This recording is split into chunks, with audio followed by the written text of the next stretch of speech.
Hi everyone welcome back. ನೀವು ನೋಡ್ತಾ ಇದ್ದೀರಾ student solution YouTube channel. SSP ಕಾಲೇಜಿನ ಇಂಪಾರ್ಟೆಂಟ್ ಅಪ್ಡೇಟ್ಗಳಿಗೆ ಸ್ವಾಗತ. ಲೇಟೆಸ್ಟ್ ಅಪ್ಡೇಟ್ ಏನು, ಅಮೌಂಟ್ ಕೆಲ ವಿದ್ಯಾರ್ಥಿಗಳಿಗೆ ಕ್ರೆಡಿಟ್ ಕೂಡ ಆಗಿದೆ. ಆ ಮಾಹಿತಿಯನ್ನು ತಿಳಿಸ್ಕೊಡ್ತೀನಿ.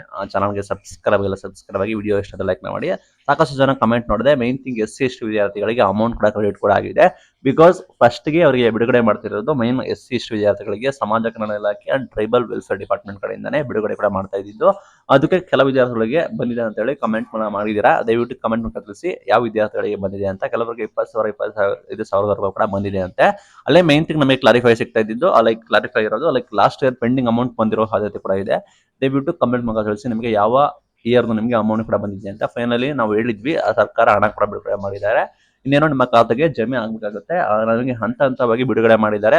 ನಿಮಗೆ ಒಂದೇ ಬಾರಿ ಎಲ್ಲ ವಿದ್ಯಾರ್ಥಿಗಳಿಗೆ ಬರೋದಿಲ್ಲ. ಫಸ್ಟ್ ನಿಮಗೆ ವಿದ್ಯಾರ್ಥಿಗಳಿಗೆ ಸಮಾಜ ಕಲ್ಯಾಣ ಇಲಾಖೆ ವಿದ್ಯಾರ್ಥಿಗಳಿಗೆ, ನಂತರ ಮೈನಾರಿಟಿ ಅವರಿಗೆ ಈ ಹಿಂದೆನೆ ಮಾಡಿದ್ರು ಅಂತ ಹೇಳಿದ್ವಿ. ನಂತರ ನಮಗೆ OBC ವಿದ್ಯಾರ್ಥಿಗಳಿಗೆ ಬಿಡುಗಡೆ ಮಾಡ್ತಾರೆ ಅಂತ ಅಫಿಷಿಯಲ್ ಆಗಿ ಬಿಡುಗಡೆ ಕೂಡ ಮಾಡಿದ್ದಾರೆ. ಸಾಕಷ್ಟು ವಿದ್ಯಾರ್ಥಿಗಳು ಕಮೆಂಟ್ ಮಾಡಿದ್ದಾರೆ. SC/ST ವಿದ್ಯಾರ್ಥಿಗಳಿಗೆ ಯಾರಿಗೆ ಬಂದಿದೆ, ಎಷ್ಟು ಬಂದಿದೆ ಅಂತೇಳಿ ಕಮೆಂಟ್ ಮೂಲಕ ತಿಳಿಸಿ. ಅಂಡ್ ಮೇನ್ ಥಿಂಗ್ ನೋಡೋದಾದ್ರೆ OBC ವಿದ್ಯಾರ್ಥಿಗಳು ವೆಯ್ಟ್ ಮಾಡಬೇಕಾಗುತ್ತೆ. ನೆಕ್ಸ್ಟ್ ನಿಮಗೆ ಬರೋದು ಅಮೌಂಟ್ ಇವರಿಗೆ ಬಂದು ಎಲ್ಲ ಆದ ನಂತರ ನಿಮಗೆ ಬರುತ್ತೆ, ಆಯ್ತಾ?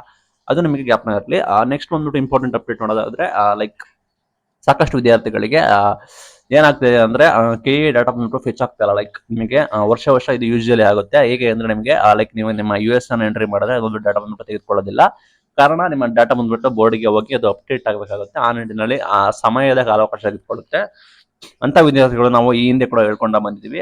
ಅಂತ ವಿದ್ಯಾರ್ಥಿಗಳು ದಯವಿಟ್ಟು ವೆಯ್ಟ್ ಮಾಡಬೇಕಾಗುತ್ತೆ, ಕಾಯಬೇಕಾಗುತ್ತೆ. ಬಿಕಾಸ್ KE ಬಂದ್ಬಿಟ್ಟು ಅದನ್ನ ಡಾಟಾ ಬಂದ್ಬಿಟ್ಟು ಅಪ್ಡೇಟ್ ಆದ ನಂತರವೇ ನೀವು ಇಲ್ಲಿ ಎಂಟ್ರಿ ಮಾಡೋದು. ಅಲ್ಲಿವರೆಗೂ ನೀವು ಅಪ್ಲಿಕೇಶನ್ ಸಬ್ಮಿಟ್ ಮಾಡೋದಕ್ಕೆ ಆಗೋದಿಲ್ಲ. ಅಲ್ಲಿವರೆಗೂ ನಿಮಗೆ ಲಾಸ್ಟ್ ಡೇಟ್ ನ ಎಕ್ಸ್ಟೆನ್ಷನ್ ಮಾಡ್ಕೊಂಡು ಹೋಗ್ತಾ ಇರ್ತಾರೆ. ನಿಮ್ಗೆ ಯಾವುದೇ ಕಾರಣಕ್ಕೂ ಲಾಸ್ಟ್ ಡೇಟ್ ನ ರದ್ದು ಮಾಡೋದಕ್ಕೆ ಆಗೋದಿಲ್ಲ. ಬಿಕಾಸ್ ಇದು ಅವರ ಕಡೆಯಿಂದ, ಇಲಾಖೆ ಕಡೆಯಿಂದ ಆಗಿರೋ ಮಾಹಿತಿ ಕಾರಣ ನಿಮಗೆ ಲಾಸ್ಟ್ ಡೇಟ್ ಅನ್ನು ಯಾವುದೇ ಕಾರಣಕ್ಕೂ ರದ್ದು ಮಾಡೋಕ್ಕಾಗೋದಿಲ್ಲ. ಅದನ್ನ ಎಕ್ಸ್ಟೆನ್ಷನ್ ಮಾಡ್ಕೊಂಡು ಹೋಗಬೇಕಾಗುತ್ತೆ.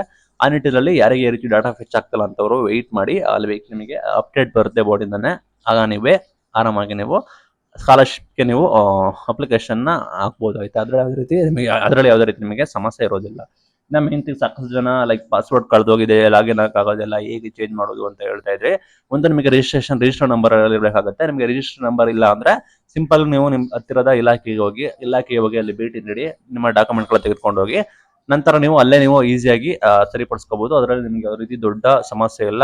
ಈ ರೀತಿ ಆಗಿದೆ ಅಂತ ಹೇಳಿ ನಿಮ್ಮ ಡಾಕ್ಯುಮೆಂಟ್ ತೆಗೆದುಕೊಂಡು ಹೋಗಿ ನಿಮ್ಮ ಆಧಾರ್ ಕಾರ್ಡ್ ಅಥವಾ ನಿಮ್ದು ಡಾಟಾ ಇರುತ್ತಲ್ಲ, ನಿಮ್ದು ಈ ರೀತಿ SSP ರಿಜಿಸ್ಟ್ರೇಷನ್ ಆಗಿರ್ತಿರಲ್ಲ, ಡಾಟಾ ಇರಿದ್ರೆ ಅದನ್ನು ತೆಗೆದುಕೊಂಡು ಹೋಗಿ ಆಗ ನೀವು ಈಸಿಯಾಗಿ ಅದನ್ನ ಸಾಲ್ವ್ ಮಾಡ್ಕೋಬಹುದು.